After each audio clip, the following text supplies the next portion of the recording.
Hi guys, this is App Unwrapper. I'm here with Assemble with Care, and I'm going to show you how to get through the first two chapters. Enjoy!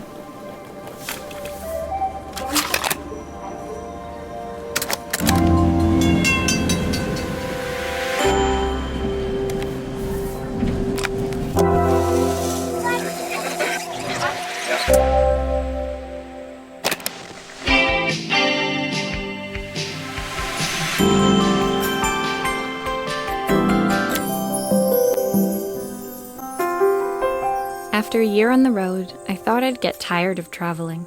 The endless clatter of railways, highways, and everything in between. But as my train pulled into the station at Bellariva, I felt every bit as excited as the first day of my journey. A whole year. It felt like a lifetime.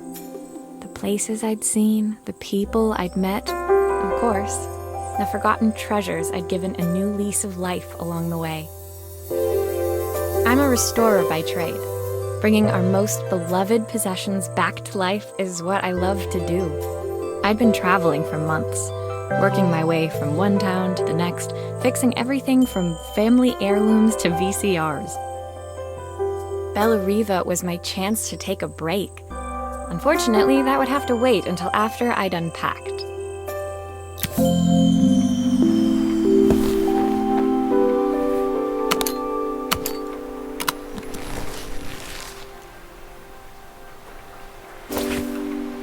My favorite overalls.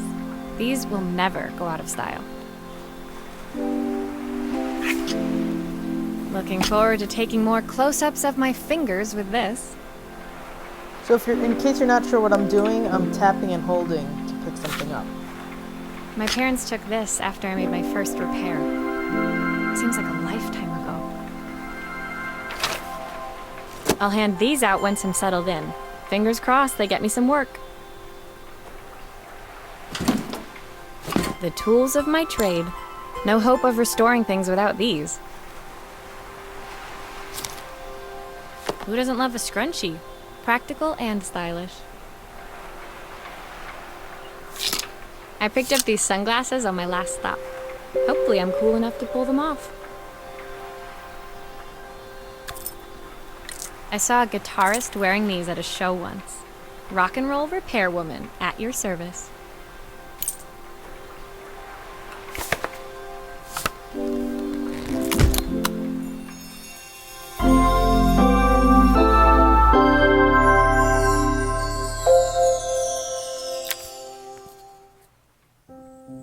Finally, I'd made it to Bellariva. I'd come for the food festival, taking place in a few days' time. After living off TV dinners and instant ramen for the last few months, I was craving a decent meal. Of course, I'd need to earn enough money to pay for it, so I figured I'd head out the next day and find some work. My parents never wanted me to go. They wanted me to stay in their shop and have a simple, stationary life. I knew there was a world out there, beyond the four walls of our antique store, that I had to be a part of. I daydreamed constantly about the weird and wonderful places each of our antiques came from. I loved figuring out their stories, revealing the memories hidden beneath the screws and wires. My story in Bellariva began with a little girl, and a voice she was longing to hear.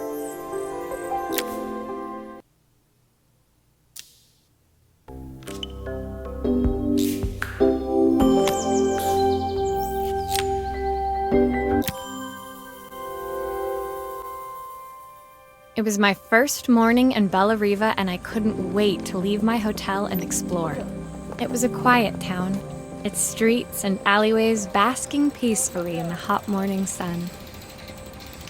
In the main square, meanwhile, preparations were underway for the festival in a few days' time.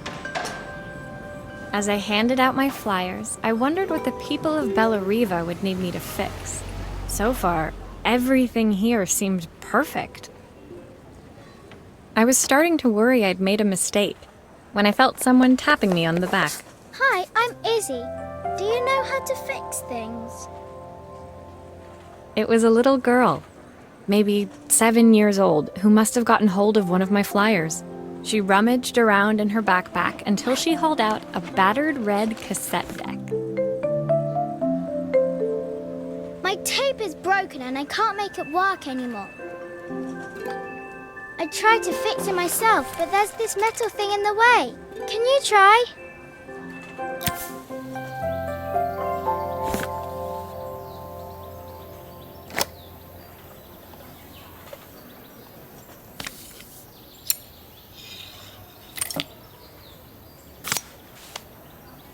Aha! Those batteries look like they need replacing. Luckily, I have some spares.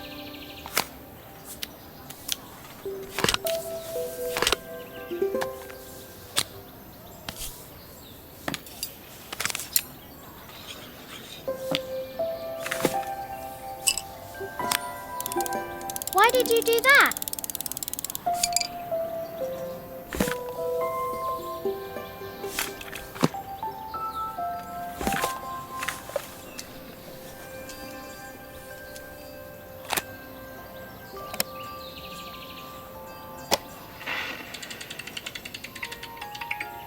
Will you dream a dream for me?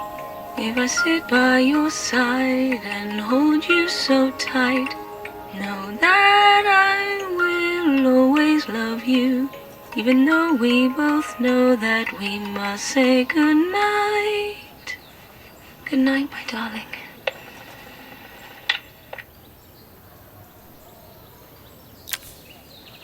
When it finished, Izzy picked up the tape deck and tucked it carefully into her backpack. Thanks, Maria. You're the best person at fixing things ever. No problem. Who was that singing? They're very good.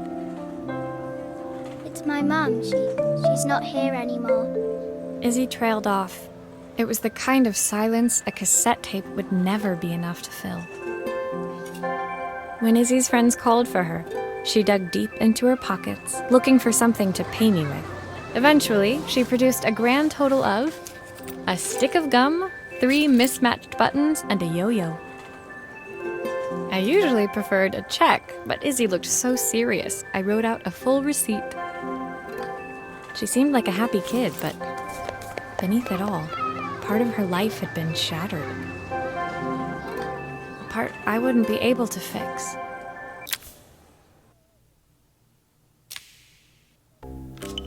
Alright, so that's chapters 1 and 2. I'll be back with chapter 3 in the next video. If you enjoyed this, please subscribe to my channel. Thanks, bye-bye.